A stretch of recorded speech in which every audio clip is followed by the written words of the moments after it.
यार हमने कैसा प्रधानमंत्री चुन लिया, अजीबोगरीब बात करता है। चिता जला दे अपनी अपने परिवार की, रोटी देने वाला नहीं है कोई माँ बाप को। हर उसे एक युवा के आंखों के आंसू से पूछिए जो आज अपने माँ बाप को बूढ़ा होता हुआ देख रहा है और उनके लिए कुछ नहीं कर पा रहा। आज 25-26 साल का बालक जो 4 साल से तैयारी कर रहा है बाप के पैसे पे, आज जब वो उनको बूढ़ा होता हुआ देख रहा है तो उसकी आंखों में आंसू के सिवाय कुछ नहीं है। क्या उसकी तमन्ना नहीं थी कि वो अपने माँ बाप को कुछ सुख सुविधा दे सके?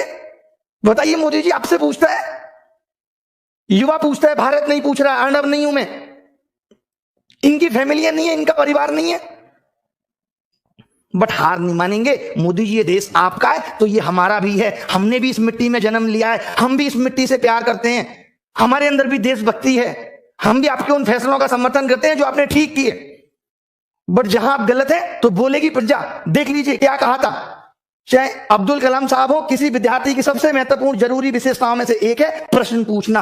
प्रश्न पूछने में कोई संकोच नहीं है। अगर मैं गलत हूं तो कलाम साहब भी गलत थे और इनको गलत कहने वाला कोई पैदा नहीं हुआ। राष्ट्रीय युवा दिवस, स्वामी विवेकानंद जी ने भी कहा था, उठो जागो और तब तक मत रुको जब तक लक्ष्य की प्राप्ति ना हो जाए। तो रुकने वाले हम भी नहीं हैं। इतना भ्रष्टाचार है, इतना भ्रष्टाचार है जिसकी कोई सीमा नहीं है। अरे करो, लिमिट में करो, 10% 15% करो। तुम्हारे भी भतीजे फूफे चाचा के लड़के हैं, हम कह रहे हैं उनको भी नौकरी दो, बट बाकी तो कुछ फेयर करो हैं, या बाकी की पोस्टें। आपके पास और कामों के लिए पैसा था क्या? देश में कोई और काम नहीं हो रहा? आप चुनाव में लाखों करोड़ों रुपए खराब कर रहे हैं। दिल्ली में घुसते ही बोर्ड लगा रहता है, केजरीवाल 26,000 करोड़ का हिसाब दो। हजारों बोर्ड दिल्ली में लगे हुए हैं, इसमें पैसा नहीं लगता सरकार का।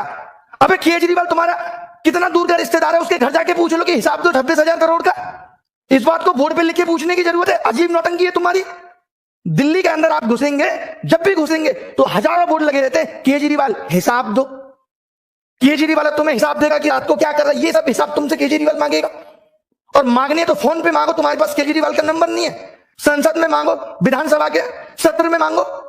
इन सब चीजों में एमसीडी में पैसा लगाने के लिए तुम्हारे पास पैसा है, नौकरी देने के लिए पैसा नहीं है। हलवा समझ के रखा है गई।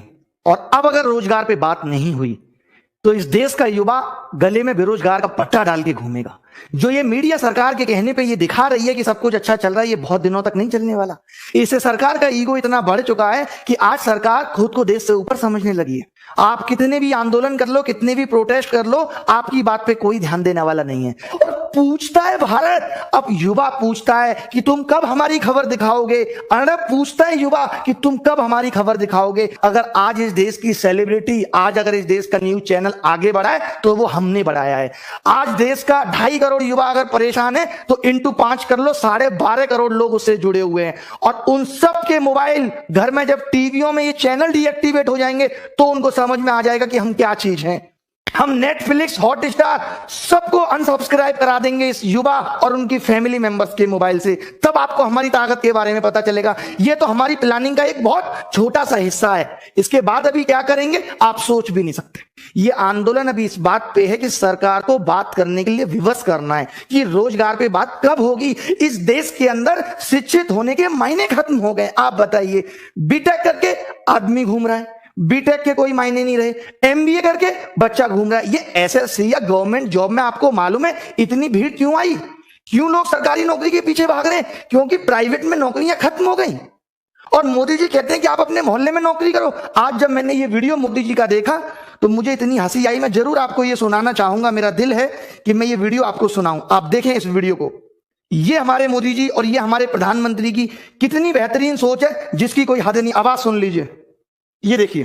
थोड़े थोड़े कारखाने लगे, हर गांव गली मोहल्ले में रोजगार का अवसर पैदा हो और नौजवान अपने ही इलाके में रोजगार कमाए ताकि शाम को अपने माँ बाप के पास जाकर के बैठ सके, माँ बाप के साथ सुख दुख बांट सके, माँ बाप के साथ बैठ करके रूखी सूखी रोटी खा सके। ये हमें करना है। ये बताइए, ये मोदी जी को करना है कि माँ बाप के साथ बैठ के रूखी सूखी रोटी खा सके। एक बात बताओ, दिल्ली और गांव में क्या अंतर रह गया? अगर सब अपने घर के आसपास ही रोजगार करेंगे, क्या मायने हैं इस मतलब के? तब तो फिर सीमा पे भी कोई जवान नहीं जाएगा देश की सुरक्षा के लिए। तब मोदी जी अपना झोला लेके गुजरात से दिल्ली क्यों आ गए थे? ये भी माँ बाप की सेवा करते और वहीं रोटी खाते।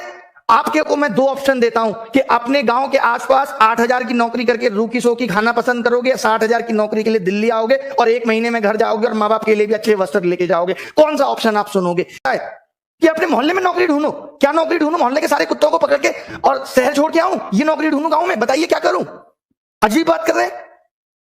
प्राइवेट नौकरी खत्म हुई थी तो गवर्नमेंट जॉब में आए थे। बीटेक करके पता चला कोई 8,000 की नौकरी देने वाला नहीं है, क्योंकि देश में उतनी कंपनियां नहीं।